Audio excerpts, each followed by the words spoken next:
apatis dan ketakutan.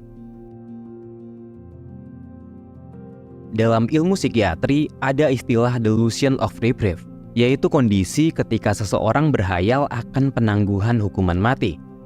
Ibarat narapidana yang divonis mati, ia berhayal akan diampuni pada menit-menit terakhir sebelum hukuman gantung dilaksanakan.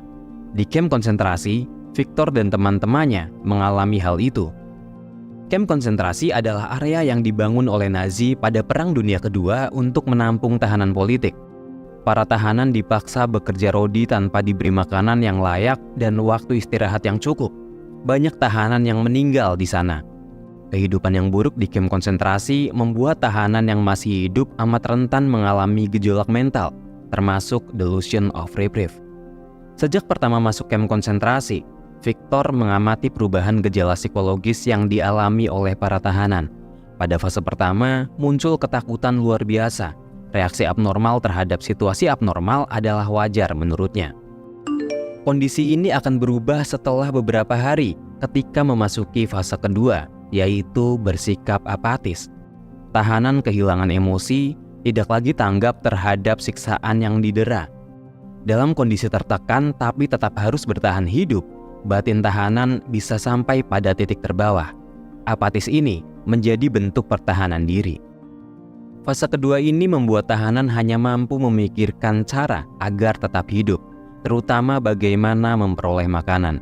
Rasa kepedulian menumpul, gairah seksual hilang, dan mereka mengalami ketidakaktifan interaksi, kecuali terkait isu politik dan agama. Perbincangan politik hanya berkutat seputar gosip tahanan mana yang ditangkap. Namun, minat keagamaan meningkat drastis. Mereka berdoa dan melakukan misa dalam kegelapan.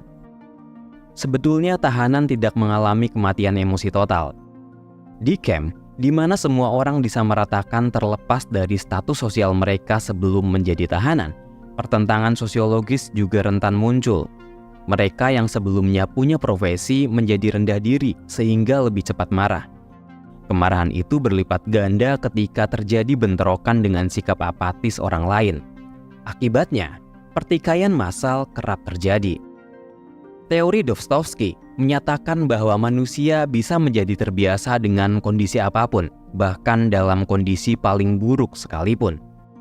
Benar, manusia memang bisa membiasakan diri dengan kondisi apapun, tetapi jangan minta kami menjelaskannya. Demikian ucapnya.